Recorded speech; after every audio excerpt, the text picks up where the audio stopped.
Oi, pessoal. Então, vou começar aqui agora o módulo 2, que trata sobre oscilador de 1 grau de liberdade. E aqui é a parte 1. Esse módulo vai ser dividido em algumas partes. Essa primeira parte trata da resposta de vibrações, das vibrações livres do oscilador de 1 grau de liberdade. Bom, então primeiro eu vou tratar da resposta analítica do oscilador livre. Tá? Então, a resposta sem amortecimento e com amortecimento. E no final, eu vou falar um pouquinho brevemente de variáveis de estado, que é o que vocês vão precisar para fazer a solução numérica. Então, esse aqui é o oscilador de 1 grau de liberdade, que a gente equacionou lá no módulo 1. Tá? E a equação do movimento, né, tá aqui. Então, M, 2 pontos, mais C, o ponto, mais KU é igual a um F, né, sendo esse F aqui um forçamento externo qualquer. Aqui a gente tem a força de restituição do elemento elástico, aqui a força de dissipação, sendo essa dissipação viscosa linear. Tá? O que acontece? Então, aqui foi a forma com que a gente obteve a equação do movimento, né, no módulo 1. Mas o problema que a gente tem aqui, quando a gente escreve a equação dessa forma, é quando eu olho para o amortecimento, né, para um determinado valor de C, o amortecimento é grande ou é pequeno? Então, se eu tiver um valor de C fixo e um sistema, né, que tem uma massa aqui de 1 kg, ou se eu tiver uma massa de 1 tonelada, o mesmo valor de C ele pode ser pequeno ou ele pode ser grande. Né? Eu posso ter um amortecimento baixo ou alto para o mesmo valor de C, dependendo da ordem de grandeza do sistema. A mesma coisa acontece com a rigidez, né, com o coeficiente de rigidez. Né, para o mesmo valor de rigidez, dependendo da ordem de grandeza do sistema, eu posso ter uma rigidez alta ou baixa. Né? Então, aqui a gente está trabalhando com valores dimensionais. Né? A gente está com valores dimensionais tanto do amortecimento como da rigidez. Então, aqui eu vou reescrever essa equação do movimento, apresentando agora os parâmetros adimensionais, tá? Então, agora eu tenho aqui um Xi, que corresponde ao meu coeficiente de amortecimento agora adimensional, e apareço aqui com ômega-n. Quem são essas quantidades? Então, se a gente comparar essa equação com as quantidades adimensionais, né, os parâmetros adimensionais com essa equação aqui, a gente consegue fazer essas relações, né? Então, o ômega-n ao quadrado que aparece aqui é esse K dividido por M, né? Notando que aqui eu não tenho a massa, né? Eu tenho toda a equação dividida por M. E aqui, né, onde eu tinha o C, né, que dividido por M fica C sobre M, agora é o quê? 2 ômega-n. Então, 2 ômega-n igual a C sobre M. Esse F minúsculo, né, é o F que a gente tinha anterior dividido pelo M. Então, aqui, né, escrevendo dessa forma, esse parâmetro Xi aqui é adimensional, e aqui esse ômega-n é 1 sobre o segundo. Então, a gente vai, na aula de hoje, né, a gente vai ver aqui que, dependendo desse valor de Xi, independente da ordem de grandeza do sistema, a gente vai poder tirar algumas conclusões, tá? A mesma coisa em relação a esse ômega-n. Esse ômega-n tem um significado físico. Então, quando a gente escreve a equação do movimento nesse formato, a gente consegue tirar algumas conclusões quando a gente tem, então, os valores associados de Xi e de ômega-n. Tá? E ao longo da aula de hoje, a gente vai entender essas questões. Bom, então, nesse módulo, eu vou tratar, né, nessa parte 1 desse módulo, a gente vai tratar das vibrações livres. Né? Então, a vibração livre é a resposta do sistema dinâmico sem nenhum forçamento externo. Tá? Então, lembra que na transparência anterior ali a gente tinha um forçamento, né? Agora isso aqui está zero, tá? Então, como eu não tenho nenhum forçamento externo, então é uma característica natural do sistema. Todos esses parâmetros que aparecem aqui do lado esquerdo, né, são parâmetros da equação, são parâmetros do sistema. Tá? Então, característica natural que é do sistema. Então, aqui a gente tem uma equação diferencial ordinária de segunda ordem, homogênea. Então, como é que a gente vai resolver esse EDO? Então, quando a gente resolver esse EDO, um problema matemático, né, essa solução, o que significa fisicamente? Significa o deslocamento do meu sistema no tempo, que é o U que a gente está buscando. Tá? Então, a solução desse EDO corresponde ao deslocamento no tempo, né, do meu sistema físico. Como é que a gente resolve esse EDO? Tem algumas formas de resolver. Tá? Aí aqui na aula eu vou apresentar uma dessas formas. Mas o que é importante a gente saber? Eu vou fazer o quê? Eu vou propor uma solução. Eu posso propor qualquer solução aqui para U, qualquer função? Posso propor qualquer função, mas essa função só vai corresponder à minha solução se ela atender essa equação do equilíbrio dinâmico. Então, eu posso propor qualquer solução aqui. Se ela atende essa equação, ela está ok, ela é uma solução. Além disso, o fato da solução existir e ela ser única, então se eu encontro uma solução, essa é a solução do problema. Às vezes eu posso escrever a solução de formas diferentes, mas ela é a mesma solução. Se eu for lá e fizer um gráfico dessa solução, vai ser a mesma forma, né? Eu vou ter o mesmo deslocamento, tá bom? Então, às vezes a mesma solução a gente consegue escrever de formas diferentes, mas ela é a mesma solução. Então, aqui a gente tem a equação diferencial que a gente quer, ordinária, que a gente quer resolver, né, de segunda ordem, que é o oscilador lá de 1 grau de liberdade livre. E o que eu vou fazer? Vou propor uma solução. Por que eu estou propondo uma solução exponencial? Aqui, nota que eu tenho U, que é a função que eu quero obter. Eu tenho a primeira derivada dela, que é a velocidade, e a segunda derivada, que é a aceleração. Então, eu tenho que essa função, a primeira derivada dela, a segunda derivada, nessa soma, tem que ser nula. Então, vamos supor, eu vou propor uma solução harmônica aqui para meu U.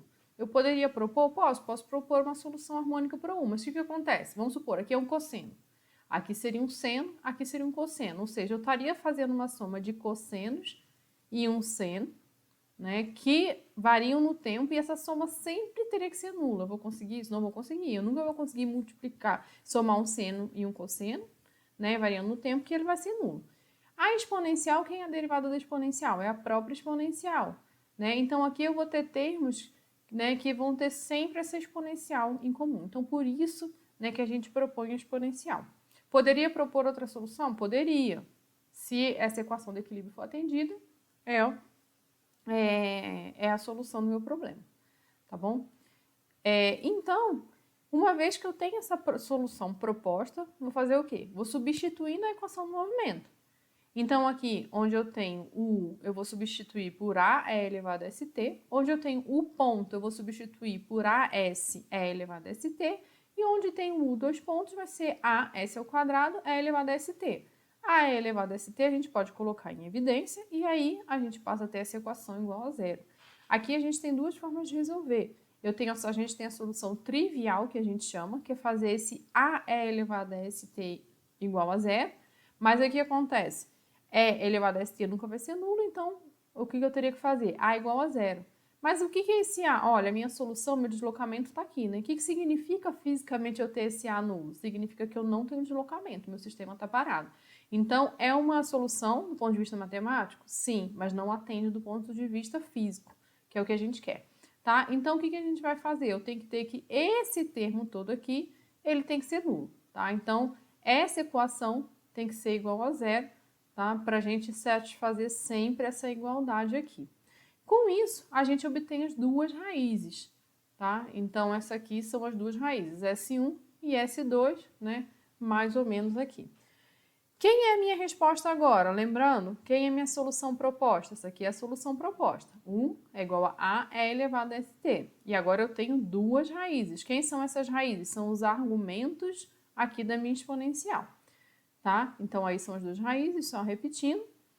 E aí, né, antes de apresentar a resposta completa, eu queria fazer aqui ver o que acontece, né, nesse S, né, o que está acontecendo. Então, o SS, se ele vai ser, se vai ter parte imaginária, se vai ter parte real, depende do quê? Depende do valor de Xi, né? Então, esse ômega n aqui, ele vai ser sempre positivo.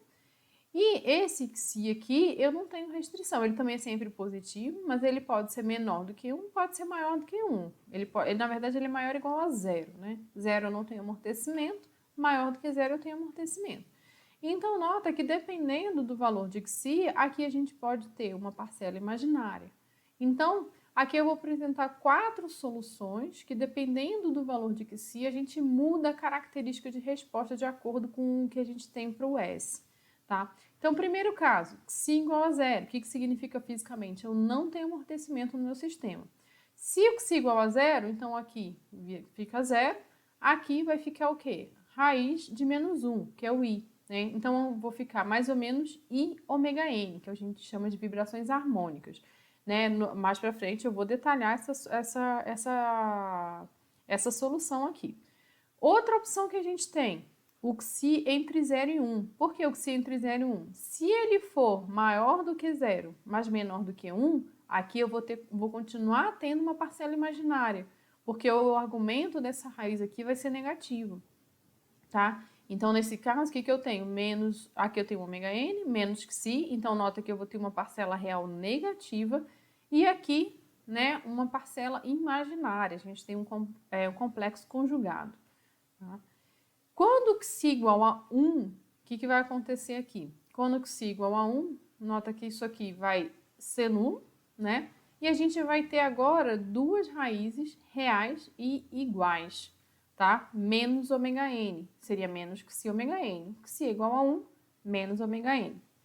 Tá? Então, aqui em cima, vibrações subamortecidas, aqui, movimento criticamente amortecido. A última situação, que a gente chama de movimento superamortecido, é quando esse xi é maior do que 1, né? E a gente tem duas raízes reais e distintas. Olhando aqui, desculpa, olhando aqui, né, as raízes, o que a gente tem aqui? Né? Então, quando xi igual a 0, a gente tem que os S, né, as raízes estão nesse eixo aqui, né, no imaginário, é um imaginário puro. Quando xi é entre 0 e 1, então a gente tá nessa região aqui, né? A gente tem a parcela imaginária e tem a parcela real, tá? Então, estou em algum lugar aqui dentro. Quando o xi é igual a 1, aí o xi igual a 1, o que a gente tem? A gente tem só a parte real, a gente não tem mais a parte imaginária, né? E estou aqui. Quando o xi maior do que 1, né, a gente está vindo aqui para esse lado aqui, né, do lado esquerdo, tá bom? E aí agora o que eu vou fazer? Eu vou olhar cada uma dessas quatro situações, tá? Eu vou olhar para o caso da solução de vibrações harmônicas, que é o caso não amortecido, vibrações subamortecidas, movimento criticamente amortecido e o superamortecido. Vibrações harmônicas, então. Comecei no caso aqui em que meu xi igual a 0, então nota que sumiu aquele termo da equação que era relacionado ao amortecimento, que multiplicava um ponto, e essa aqui é a raiz, como eu acabei de falar no slide anterior, né? Então, a gente tem duas raízes distintas e imaginárias, e ômega n. O que eu vou fazer, então? A solução, vou voltar lá naquela solução proposta. Lembra que a nossa solução proposta era o quê? A é elevado a st. Eu tenho duas raízes, então aqui eu vou ter uma soma, uma combinação linear, tá? Então, aqui eu estou formando a base da minha solução. Então, aqui eu tenho o igual a 1 é elevado a i ômega nt, e aqui mais a2 é elevado a menos i ômega nt. Nota que aqui eu tenho o S1 e aqui eu tenho o S2, substituir lá na solução proposta, tá? Aqui já seria a minha solução, tá? Mas a gente pode escrever essa resposta, né, de diferentes formas, tá?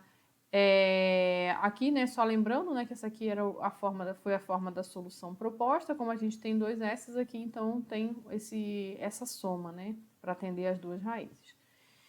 Usando a identidade de Euler, o que a identidade de Euler diz? Então, é elevado a i ômega t é cosseno de θ, é elevado a i θ é cosseno de θ mais i seno de θ, e é elevado a menos i θ é cosseno de θ menos i seno de θ.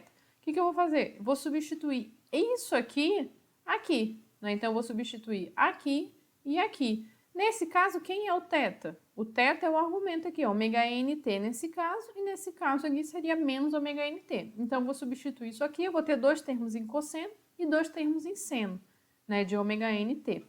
Então, fazendo essa substituição, a gente pode escrever nesse novo formato, tá? Meu deslocamento como uma soma de um cosseno e um seno, né?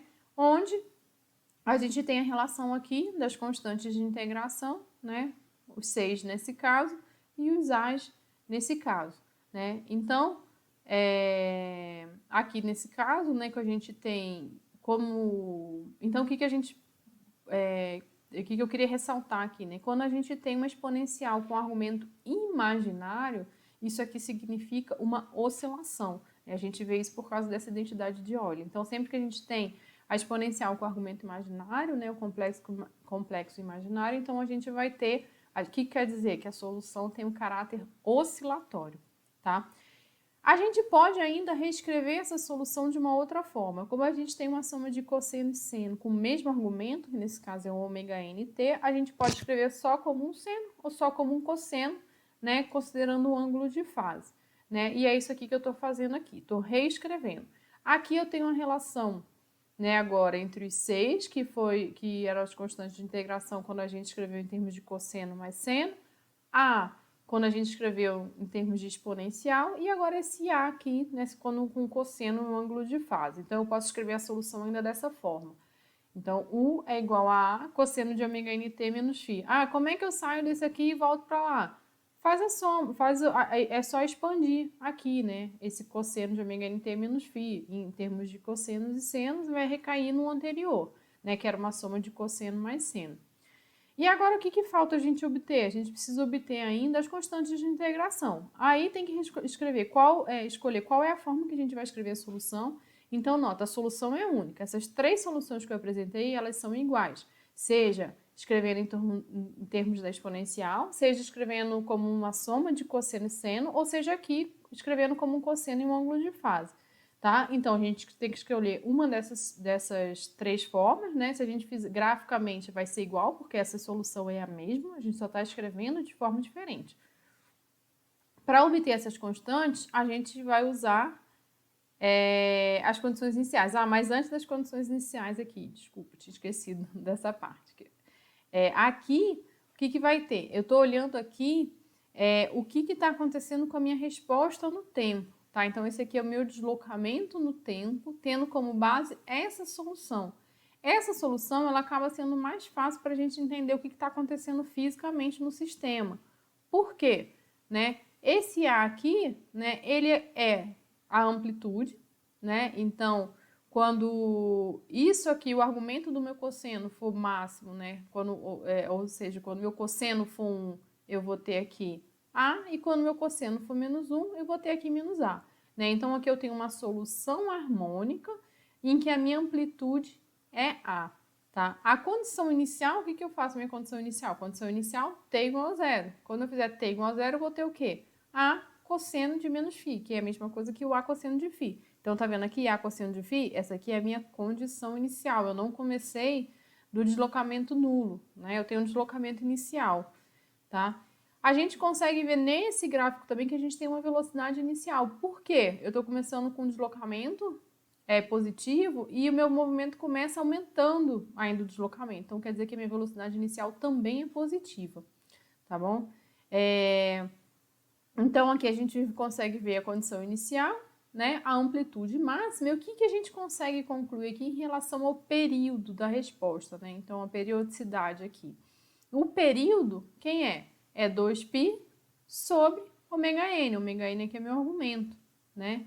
Então, eu tenho que o meu sistema ele oscila com uma frequência ômega n, né? Então, meu período é 2π sobre ômega n. Então, aqui aparece a primeira quantidade importante, a primeira definição de frequência importante, que é a definição da frequência natural, tá? Então, a frequência natural é essa frequência que aparece na resposta de um sistema livre não amortecido. Né? Ao longo do curso, a gente vai falar bastante de frequência natural. Né? Então, lembra, a gente está falando de resposta livre, não tem excitação externa, uma característica do sistema. Então, o sistema livre, não amortecido, ele responde com qual frequência? Ele vai responder na frequência natural, que é a frequência, é uma característica do sistema. Tá? Aqui é só uma outra forma de representar, tá? Onde a gente tem a representação vetorial. Tá? Então, aqui eu vou ter a condição inicial, dá para ver a condição inicial, o ângulo de fase, a frequência aqui de rotação. Agora, tá? É que eu vou fazer vou usar então as condições iniciais que eu tinha falado anteriormente para obter as constantes de integração. Então, eu vou considerar 2 condições iniciais aqui, tá? Um deslocamento inicial e uma velocidade inicial. E aí eu tenho que escolher uma forma da solução. Aqui eu peguei aquela soma de cosseno e seno. Vou fazer o quê? Vou avaliar essa minha solução em t igual a zero, né? Então, se eu pego essa solução em t igual a zero, meu seno é nulo, meu cosseno vale 1. Então, eu só tenho C1. Isso aqui é igual ao quê? Meu U0, que é o deslocamento inicial. Quem é minha velocidade inicial? Então, eu pego, derivo aqui para ter a equação da minha velocidade, avalio isso aqui em t igual a zero, então esse termo vai ser nulo, esse termo aqui eu vou ter o C2 ômega n, isso aqui é igual ao quê? A minha velocidade inicial que está aqui, tá? E aí, a gente obtém, né, o C1 é igual a zero, C2 vai ser igual a V0 sobre ômega n. Se eu escolher a solução escrita nessa forma aqui, 1 é igual a cosseno de ômega nt menos φ, mesma coisa, vou avaliar em t igual a zero. Primeira velocidade inicial, cosseno de φ é igual ao zero, né? Então, isso aqui em t igual a zero é igual a zero. E depois a velocidade. Quem é a velocidade? Então, derivo, né, essa função aqui e avalio em t igual a zero, né, e igualo com a velocidade inicial. Nota que esse ômega n aqui já está dividido aqui, tá bom? E aí eu tenho que obter aqui quem é o A e quem é o φ. Como é que a gente obtém quem é o A e quem é o φ? Para obter o A, o que a gente faz? Eleva essa equação ao quadrado e essa equação ao quadrado e soma, né? Então, eu vou levar ao quadrado e vou somar. Então, aqui, do lado esquerdo, a gente vai ficar que A ao quadrado, cosseno ao quadrado de φ, mais A ao quadrado, seno ao quadrado de φ. Aí, a gente bota um A em evidência, cosseno ao quadrado mais seno ao quadrado é 1. Então, eu vou ficar do lado esquerdo com A ao quadrado. E do lado direito, eu vou ter o quê? O zero ao quadrado mais V0 sobre ômega n, tudo isso ao quadrado, tá? Como aqui eu tinha um A ao quadrado, eu só passei dividindo, então a minha amplitude vai ser isso aqui. Então, ela está relacionada com o meu deslocamento inicial, com a minha velocidade inicial e com a minha frequência natural. Como é que eu obtenho o φ, que é o meu ângulo de fase? O φ eu vou fazer o quê? Eu vou dividir essa equação por essa. Porque aí o A vai cortar, o A é diferente de zero, eu posso cortar sem problemas, e vou ficar com a tangente, então, tá? Aqui tá errado, tá, gente? Aqui, esse ângulo aqui, tá? Ele é igual a esse e a esse, desculpa. E aí a gente tem quem é o tangente de φ, que é V0 sobre o 0 ômega n, tá? E aí acabou o problema, né? Uma equação diferencial de segunda ordem, para resolver a gente precisa de duas condições iniciais. Com essas duas condições iniciais, a gente tem as constantes de integração, pronto, a gente tem a solução. E agora eu vou falar um pouquinho do espaço de fase, né? Então, o que eu falei até o slide anterior, né? Então, a gente obteve quem é o U no tempo. Vou até voltar aqui, né? Quando a gente obtém o U no tempo, substituindo aqui o A e o φ, o que eu tenho? Para qualquer instante de tempo, eu consigo saber quem é o meu deslocamento. Então, eu consigo fazer um gráfico do deslocamento no tempo, seja usando essa equação, né, ou essa solução, né, essa função, ou essa aqui.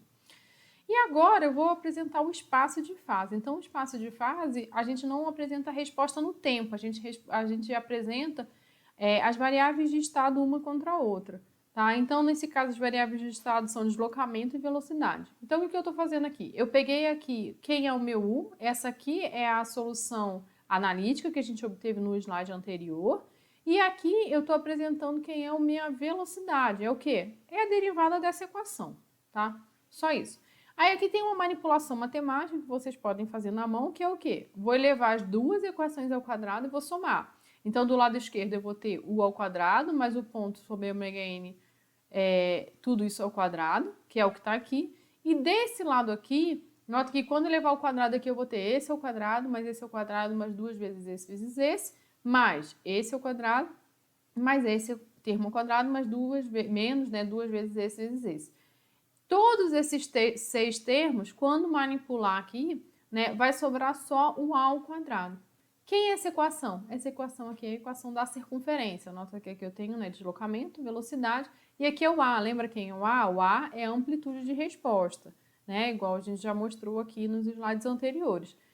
Então, se eu for fazer esse gráfico do espaço de fase, aqui, fazendo os gráficos, fazendo U contra o ponto sobre ômega n, a gente tem aqui a circunferência, né? E se eu não dividir por ômega n, deixar sobre U contra o ponto, a gente vai ter aqui, tá, elipses.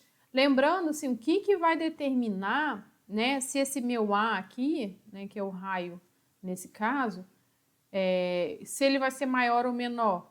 O A depende, a gente viu lá, do zero, do V0 e do ômega N. O ômega N aqui não muda, porque a frequência natural do sistema depende de K e M, né? Que a ômega N é raiz de K sobre N. Então, o que vai depender aqui são as condições iniciais, ou seja, se eu der mais energia para o sistema, um deslocamento inicial maior ou uma velocidade inicial maior, eu vou ter uma amplitude aqui maior no meu espaço de fase, tá bom? Agora eu vou passar para as vibrações livres subamortecidas.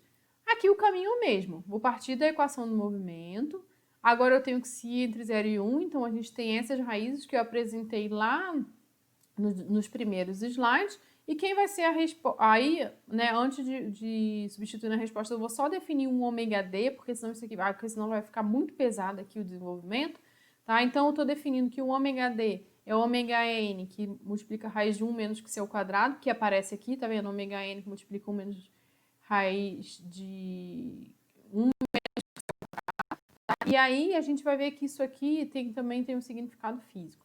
Então, esse S12, as minhas raízes, vão ser isso aqui, ó, menos que si ômega N, mais ou menos I ômega D, tá? Continuando aqui, vou fazer o quê? Vou substituir na solução, né? Lembra, a gente tinha que a solução é A elevado a ST, estou substituindo. Aqui, como são duas raízes, vai entrar A1 e A2. Essa parcela aqui, do menos que si ômega N, ela é comum, né? As duas raízes, então ela está aqui em evidência, né? E o que está aqui é o ômega D. I ômega D menos I ômega D, tá? Vou usar de novo a identidade de Euler igual a gente usou no caso livre não amortecido, que foram as vibrações harmônicas. Agora, essa parcela aqui vai continuar e eu vou aplicar a identidade de Euler aqui. O que a gente tinha antes era igual, mas a diferença é o quê? Que aqui era ômega N. Então, lá aparecia ômega N, aqui vai aparecer ômega D, tá bom?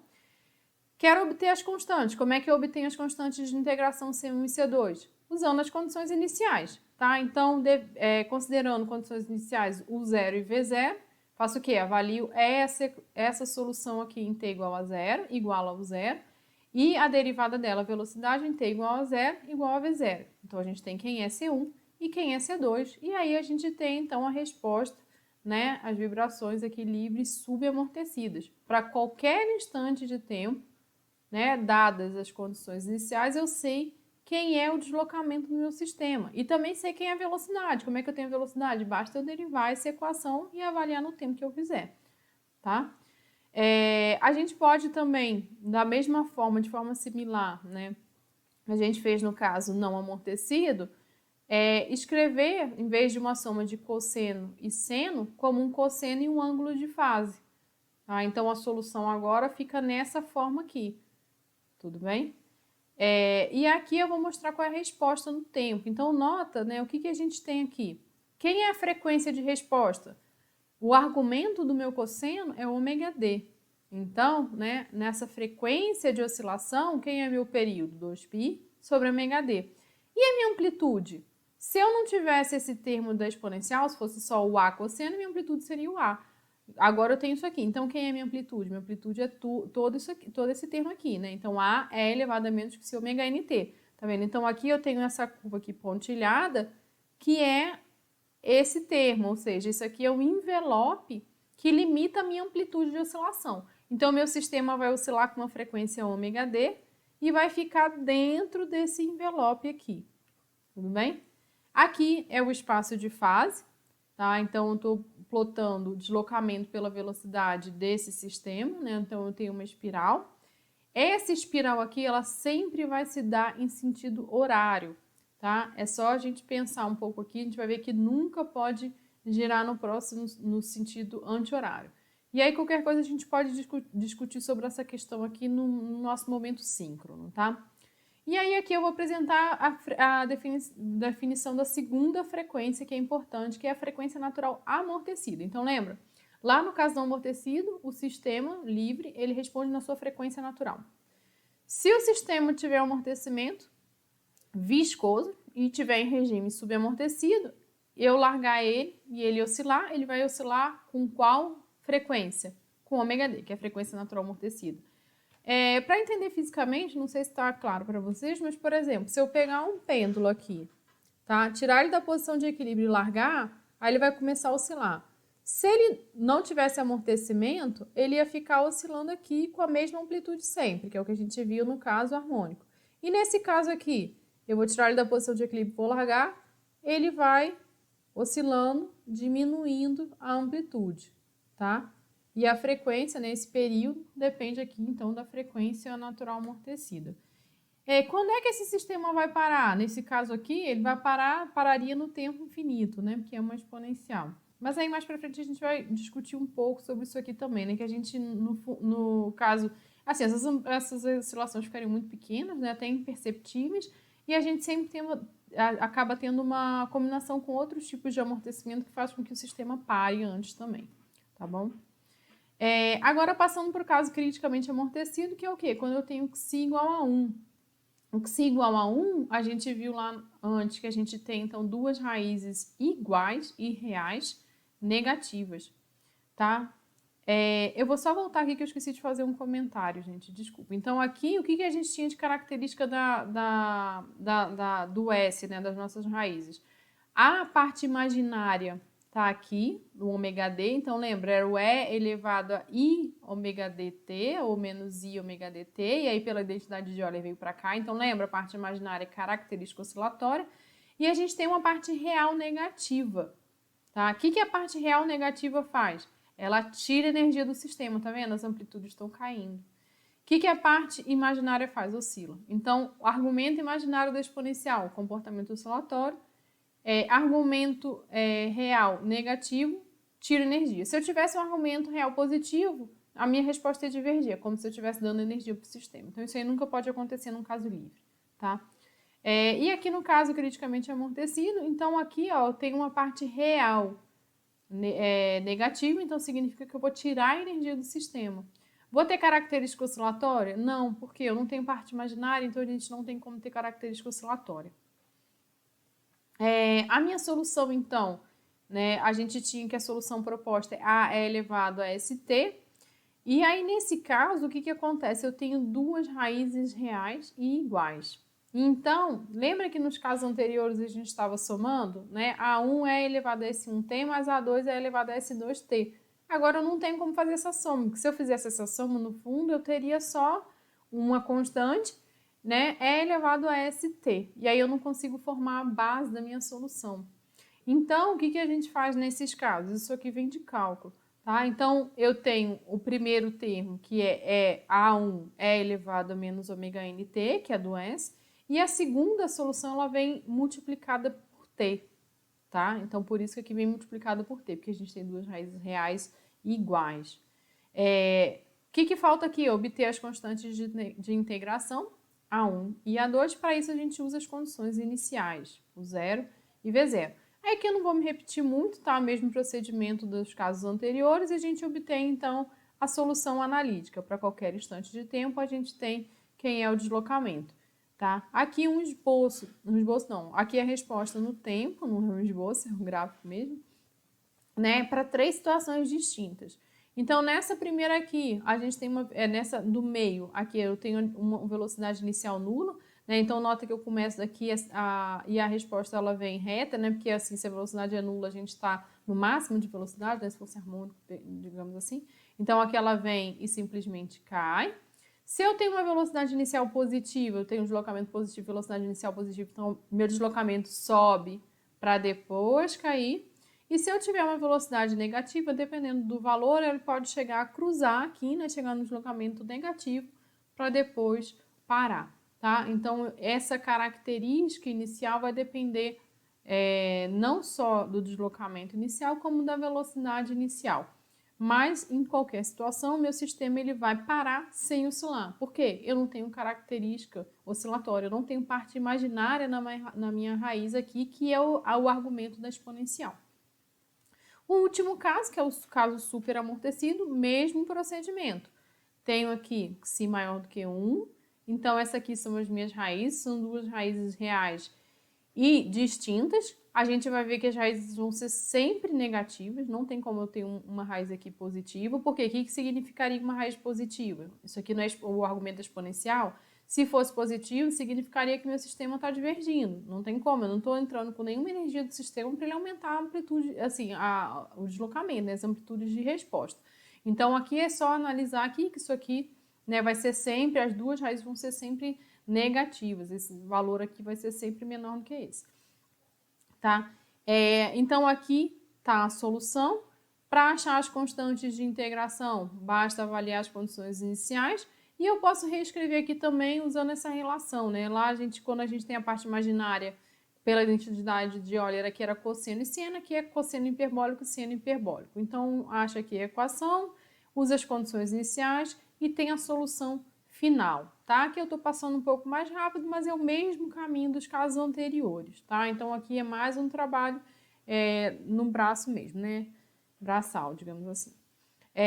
Então, aqui apresentando o gráfico, né? Nesse caso, esse aqui é o termo que vai limitar as amplitudes, e eu tenho uma resposta aqui no tempo, que não tem característica oscilatória, né? Igual o caso criticamente amortecido, que a gente não tem raiz imaginária. E aqui eu tenho, por último, uma comparação do caso criticamente amortecido, que é esse XI igual a 1, do superamortecido, que é o que a gente está vendo aqui agora, né? Então, o que é interessante notar aqui é que quando a gente tem mais amortecimento, né, quando comparado com essas duas situações, né? Embora no caso superamortecido, embora o amortecimento seja maior, o sistema demora mais a parar. Por quê? É como se o sistema ficasse lento, tá? Então, o caso criticamente amortecido, ele vai parar antes do caso superamortecido, tá? O superamortecido deixa o sistema lento, que a gente diz. Então, aqui, né, só nessa anterior aqui a gente fechou, tá? A parte de solução analítica de resposta livre. Então, a gente saiu daquela equação do movimento do massa-mola amortecedor, tá? Lembrando que o sistema massa-mola amortecedor, ele representa qualquer equação, né, qualquer sistema linear de um grau de liberdade. Aí a gente saiu do MU dois pontos, mais seu ponto mais KU igual a zero e reescreveu em termos de quantidades adimensionais, né? Então, o Xi ômega n, qual é a importância? Né? A gente viu que escrevendo o Xi, a gente sabe que para qualquer sistema, independente da ordem de grandeza dele, se meu Xi tiver entre 0 e 1, eu sei que meu comportamento é subamortecido, ou seja, eu vou ter uma característica oscilatória antes do sistema parar. Se ele for criticamente amortecido ou superamortecido, ele não vai oscilar e vai parar. E se ele for superamortecido, ele é mais lento do que o criticamente amortecido.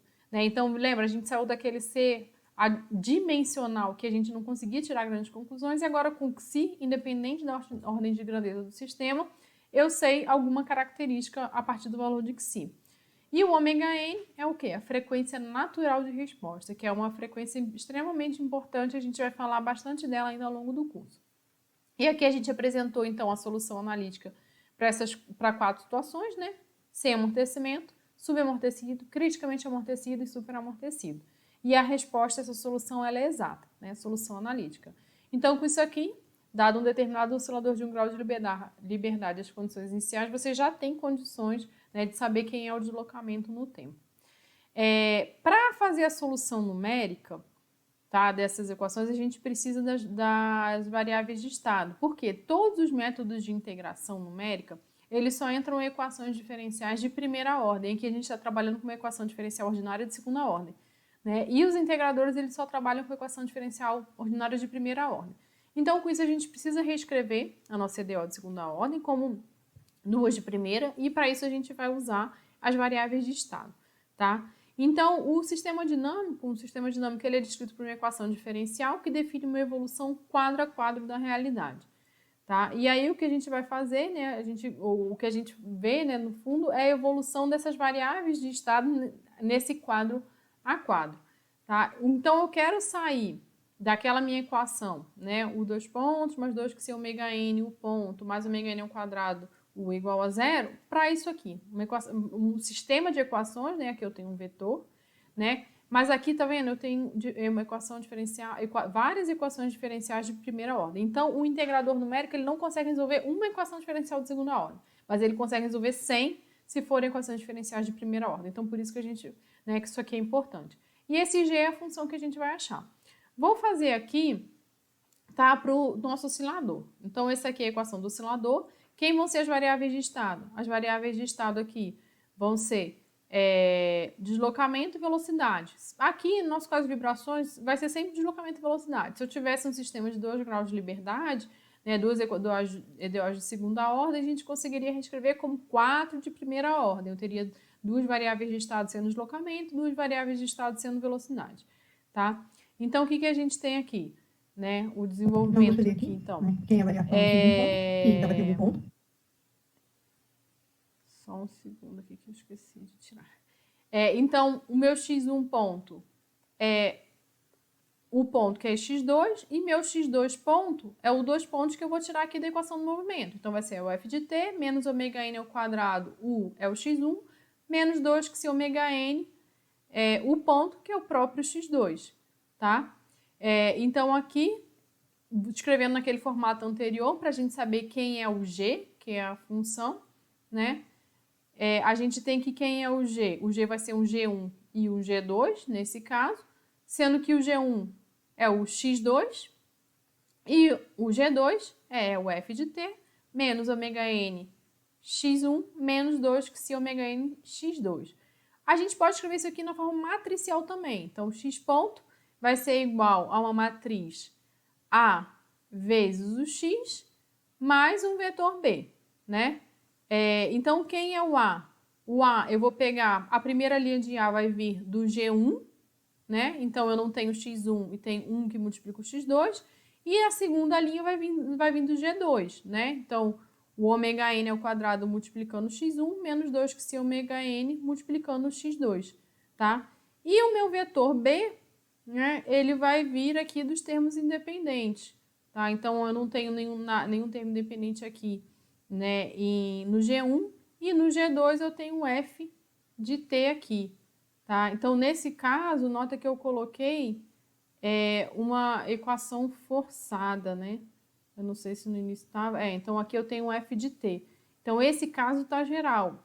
Para esse módulo aqui de vibração livre, isso aqui é zero. Mas quando isso aqui não for livre, né, tiver um forçamento qualquer, continua valendo, tá?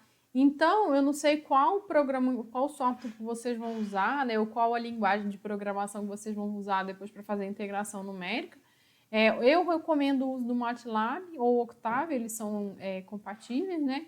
E aí vocês usariam a rotina, o ODE 45, que é um integrador, né? É um Gcuta, que ele serve tanto para sistemas lineares como não lineares. Então, a sugestão que eu dou, né, para fazer a integração numérica, que na lista de exercícios relacionados com esse conteúdo vocês vão ter que fazer a solução analítica, que é o que a gente viu aqui nesse vídeo de hoje, tá? E comparar com a solução numérica. Então, a solução numérica vocês vão usar essa representação com variáveis de estado e vão usar o integrador aí que vocês preferirem, tá? E aí eu sugiro aqui já usar o ODE45, que ele vai servir ao longo do curso inteiro.